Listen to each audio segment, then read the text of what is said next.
అందరికీ మరణాతండి. బాగున్నారండి? మహాపరిశుద్ధుడు ప్రభువారి యొక్క మహిమ కలిగిన కృప, సహాయము, సమాధానము, సహవాసము త్రియేక దేవుడు మీ ఎల్లరికను ప్రసాదించుగాక. ఆమేన్. ప్రియమైన స్నేహితులారా, దేవుని యొక్క వాక్యాన్ని మనము ధ్యానం చేసుకుందాము. ఇర్మియా గ్రంథము 17వ అధ్యాయము మనము 17వ వచనాన్ని చూసినట్లయితే, ఆపత్కాలమందు నీవే నా ఆశ్రయము అని భక్తుడు ఇక్కడ ఎంతో చక్కగా దేవుణ్ణి గణపరుస్తూ ఉన్నాడు.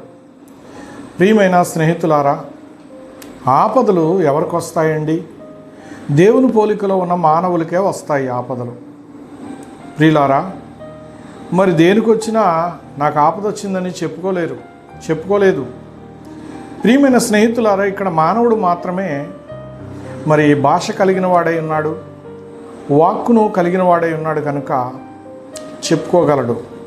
ప్రియులారా, అందు నిమిత్తమై ఆపత్కాలమందు నీవే నాకు ఆశ్రయమని దేవుని యందు తన లక్ష్యం ఉంచినట్లుగా, విశ్వాసం ఉంచినట్లుగా దేవునికి అతడు ప్రార్థించుతూ ఉన్నట్లుగా ఇక్కడ మనము చూస్తూ ఉన్నాము.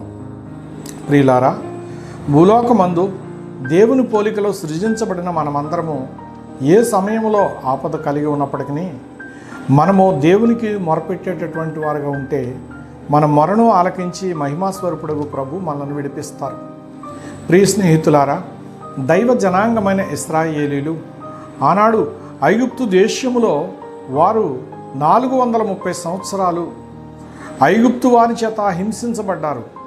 ఒక ఇనుప కొలిమిలో వారు పడవేయబడినట్లుగా భయంకరంగా వారు వేధించబడ్డారు. ప్రియులారా, మరి దేవుడు వారిని జ్ఞాపకం చేసుకున్నాడు, వారి కొరకు దిగి వచ్చాడు.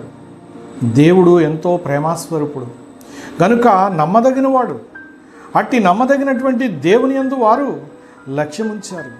అలాగే వారు ఆయన్ని ఎలా వెంబడించాలో కూడా ఆసక్తిగా నేర్చుకున్నట్టుకు దేవుడు ఎన్నో తరుణోపాయాలు ఏర్పాటు చేశాడు.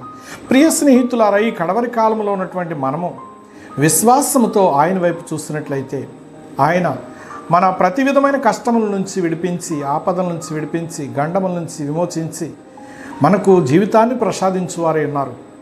మహిమా స్వరూపుడు, ఆయనకు అసాధ్యమైనది ఏది లేదు. సమస్తము ప్రభువారికి సాధ్యమేనండి. ప్రియ స్నేహితులారా, 6 లక్షల కాల్బలాన్ని పిల్లలు కాక అని వ్రాయబడింది. ప్రియులారా, నిర్గమా 12లో కనుక 6 లక్షల కాల్బలాన్ని ఆయన ఐగుప్తు దేశంలో నుంచి విడిపించారు. చక్కగా వారిని కనుపాప వలె కాపాడుతూ వారితోనే ఉండి వారిని నడిపించిన మహానుభావుడు గనుక దేవుడు మనతోనే ఉండి మనల్ని నడిపిస్తాడు. మన భారమంతా ఆయన మీద మనము వేసి, నీవే నాకు దిక్కు నాయనా, నీవే నాకు వేల్పు, నిన్నే నేను ఆశ్రయించి ఉన్నాను, నాకు సహాయం కావాలి అని మనము నోరు తెరిచి ప్రార్థించినట్లయితే, మనసారా వేడుకున్నట్లయితే ప్రభు మనకు ప్రతిఫలం ఇస్తారు.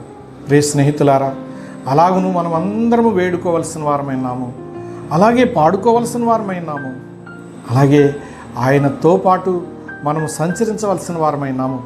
కనుక ఇలాంటి మహిమ కలిగినటువంటి గొప్ప సహవాసము భూలోకవాసులుగా జన్మించిన మనకు పరలోకం నుండి దిగి వచ్చిన ప్రభు ప్రసాదించుగాక. ఆమేన్.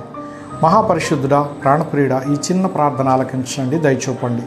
నీ పోలికలో పుట్టిన సర్వమానవులను ప్రభు మీరే రక్షించి ప్రతి ఖండము నుండి విడిపించి, కష్టాల నుంచి విడిపించి, సహాయం చేస్తూ, సమాధానమిస్తూ, సర్వోపకారమైన నీవు నిన్ను తలంచగానే ఉపకారములతో మేళ్లతో నింపివేయమని యేసు దివ్యహస్తాలకు అప్పగించుకున్నాను పరమ తండ్రి. ఆమేన్. అందరికీ మరణాతండి.